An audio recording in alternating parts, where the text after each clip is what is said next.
आपके पास मसीहा की समझ नहीं है, आप समझ नहीं रखते।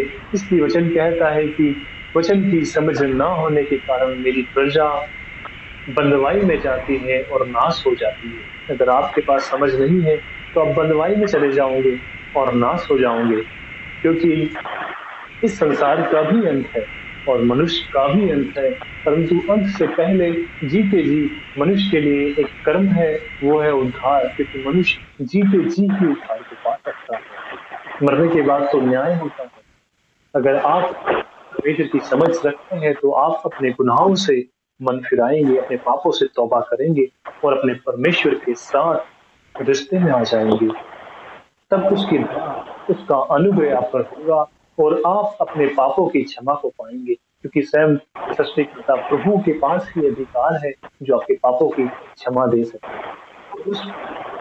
उस क्षमा को, तो हम परमेश्वर के वचन को अगर नहीं समझते, उसकी समझ नहीं रखते, तो कोई भी हमें गुमराह कर सकता है, कोई भी व्यक्ति हमारे विश्वास को तोड़ सकता है। अगर आप परमेश्वर की समझ नहीं रखते तो आप उसके साथ नहीं चल सकते, और आपके विश्वास को कोई भी व्यक्ति तोड़ सकता है, क्योंकि आप परमेश्वर की समझ नहीं रखते।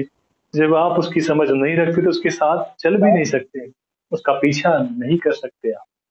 लेकिन जो लोग उसे जानते हैं वो लोग उसी का पीछा करते हैं, कि वो जानते हैं कि वो परमेश्वर है। यही हुआ जब प्रभु के एक सेवक पतरस से प्रभु ने पूछा, क्या तू भी जाना चाहता है? क्योंकि कुछ लोगों को ठोकर लगी और वो लोग चले गए, क्योंकि वो परमेश्वर के वचन की समझ नहीं रखते थे।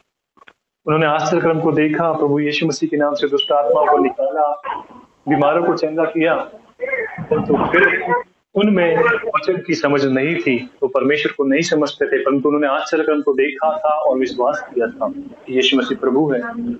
परंतु वचन का ज्ञान ना होने के कारण उनको ठोकर लगी और वे संसार में लौट गए,